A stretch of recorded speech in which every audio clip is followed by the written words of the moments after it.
arishyura inka ya Nyangara. Uyu mugani bawuca iyo babonye umwana cyangwa se n'umugore urizwa n'ubusa akanga guhora. Nibwo bavuga ngo arishyura inka ya Nyangara. Wakomotse kuri Nyangara w'Ikibirizi mu Mayaga n'abana bo mu Mutende mu Nduga Hayinga mu mwaka w'1700. Uwo mugabo Nyangara yariho ku ngoma ya Yuhi Mazimpaka. Ari umugaragu we, akagira abagore n'abana benshi n'imikumbi y'amatungo. Bukeye ngo mu Rwanda hatera indwara yitwa uruhaha, yica inka nyinshi cyane. Nyangara abonye inka ze zifashwe n'iyo ndwara y'uruhaha zipfa umusubirizo, akajya zigura imyenda, amasuka n'ihene n'abahinzi. Abonye hasigaye ingerere, ajya kwa Mazimpaka ku ijuru rya Kamonyi kumubikira ko inka ze zashize. Nuko Nyangara azinduka ku ijuru, asanga Mazimpaka agiye kuhira inka ku ibuga rya Karimuryo hagati ya Kamonyi na Gihinga. Arakomeza amusangayo, bararamukanye. Mazimpaka amubaza amahoro yo mu Mayaga. Nyangara ati ntayo, inka z'Amayaga zamazwe n'indwara ya ruhaha. Mazimpaka ati si Amayaga masa, nino nuko. Amwereka inka ye y'indatwa yitwaga Nyagahoza ati nturebe uko imeze? Nyangara ati koko imeze nabi, kandi ibaye kuriya ntibigikize. Yungamo ati kandi nanjye narinje kukubikira ko inka zanjye zashize sigaye nipfumbase. Baruhira, inka zikutse barataha, byane muhira. Bakiri mu nzira, Nyangara aramubwira ati nazinduwe no kukubikira inka zawe, none ejo nzataha njye guhamba izisigaye. Nduzi ko ari ukuzihamba kuko zitakibona abazigura. Mu gitondo aje gusezera, asanga ya nka Nyagahoza yapfuye. Mazimpaka yiyunamiye mu kababaro kayo. Nyangara atinya kumusezeraho, arasiba. Ubwo Mazimpaka ahamagara Abambogo, abaha Nyagahoza, barayibaga, bajyana inyama ngo bazamwishyura abahinzi. Nyagahoza imaze kugurwa, Nyangara abona gusezera, ati ndagiye ndamire iby'iwanjye bicika. Asubira iwe Ikibirizi.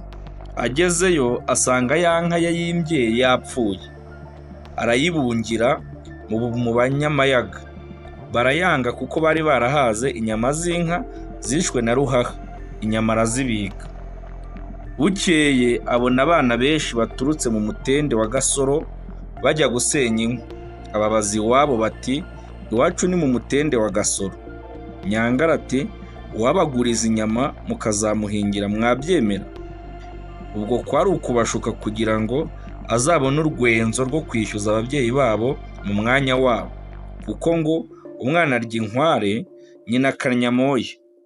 Abana barishima batijya kuziduha. Nyangara arabajyana, arazibagabanya, abahambirira, barataha. Bageze iwabo, ababyeyi bababaza aho bavanye inyama. Abana bati tuzigurijwe na Nyangara w'Ikibirizi ngo tuzamuhingire. Bo bati muzamuhingira buryo ki ko mutaramenya guhinga? Boyayo bararya biracwedeka. Ngo hacemo iminsi, Nyangara ajya mu Mutende kubaririza iwabo w'abo bana ngo bamwishyure. Aragenda abaririza, arahamenya, arababona, arabateranya, arabishyuza. Base bati ngaho bajyane ubahe amasuka baguhingire.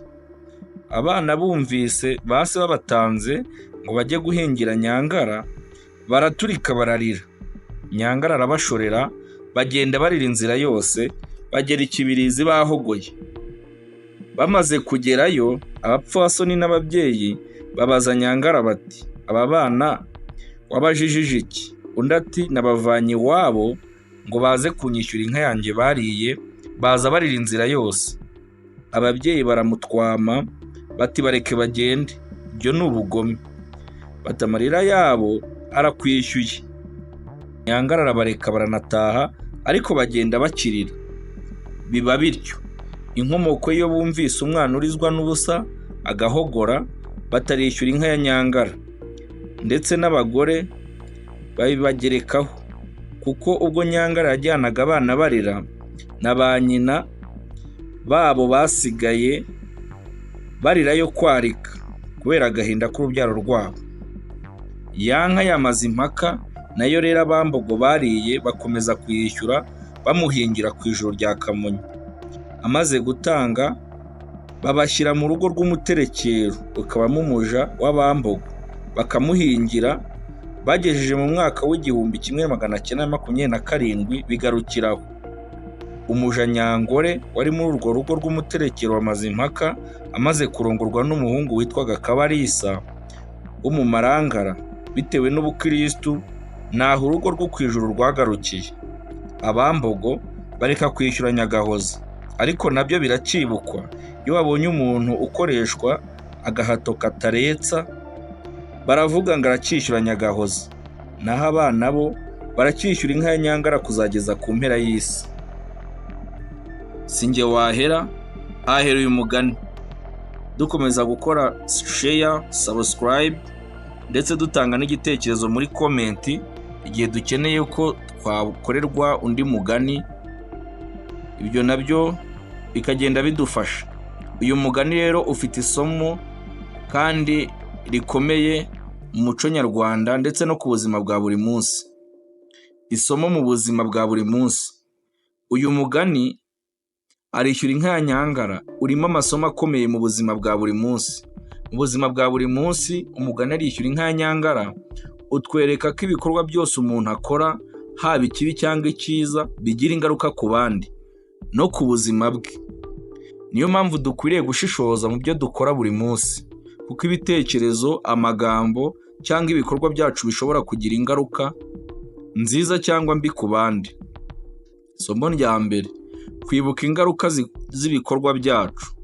Inkuru ya Nyangara itwigisha ko ibyo umuntu akora uyu munsi bishobora gusiga umurage muremure ugahindura ubuzima bw'abandi. Nyangara yashutse abana bo mu Mutende, ariko ibyo yakoze byatumye abantu benshi bamucyurira kandi bigira ingaruka ku buzima bw'abandi. Isomo rya kabiri: kwirinda kugirira abandi ihohoterwa. Iyo Nyangara ataba atashutse bariya bana, ntiyari guhura n'ikibazo cyo gusubizwa inyuma n'abapfasoni b'iwabo. Ibi bidusaba kwirinda kubeshya cyangwa gukoresha abandi nabi, kuko akenshi ibyo dukorera abandi bibagaruka. Isomo rya gatatu ni ugukomeza gushyigikira ubutabera. Abapfasoni b'Ikibirizi babayeho nk'abacunguzi b'abana, bagaragaza ko ibyo Nyangara yari yakoze bitari biboneye.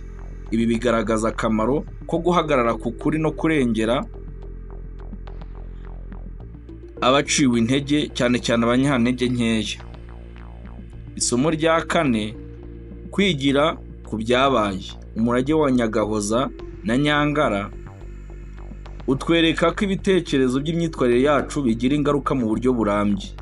Kuba abantu barakomeje kuvuga kuri Nyagahoza na Nyangara bigaragaza ko ibibi cyangwa ibyiza umuntu akora ntibyibagirana byoroshye. Isomo rya gatanu: gushyira iteka imbere ubumuntu. Kugira impuhwe n'ubumuntu nk'uko abapfasoni b'Ikibirizi babigenje ni ingenzi mu guhindura ubuzima bw'abandi. Iyo abantu bose bafatanya gufasha no gusangira ahari amakimbirane n'ubukene, hasigara amahoro n'iterambere. Mu buzima bwa buri munsi rero, buri wese yaba umuto cyangwa umukuru akwiye kwibaza ati: ni iyihe nka ya Nyangara nshobora kuba narariye cyangwa nariye? Ese nkoresha gute ubushobozi bwanjye mu kurengera abanyantege nke no kubaka ejo heza h'abandi? Ibyo byose bitwereka ko mu buzima dukwiye gushyira imbere ubutabera, ubunyangamugayo n'ubufatanye, kandi tukirinda guhemukira abandi, kuko ibyacu byose bifite ingaruka ndende ku bandi no ku muryango nyarwanda muri rusange. Uyu mugani rero uratuburira ko aho kugira ngo umuntu asige umurage mubi, akwiye guharanira gusiga umurage mwiza ushimangira ubumwe, amahoro n'iterambere. Murakoze cyane. Umugani ugana kariho. Mbibutsa gushyira igitekerezo cyangwa se umugani mwifuza ko twabakorera muri comment, kugira ngo dukomeze kubagezaho imigani myiza kandi iryoshye, ndetse tukabashyiriraho n'isomo kuri buri mugani wese dushyizeho. Tugomba gushyiraho isomo umugani dusigiye. Ibi bizadufasha gukomeza kubaka umuco ndetse no gukomeza gutanga inyigisho nyinshi cyane zigenda ziva mu migani. Murakoze cyane, Imana ibahe umugisha.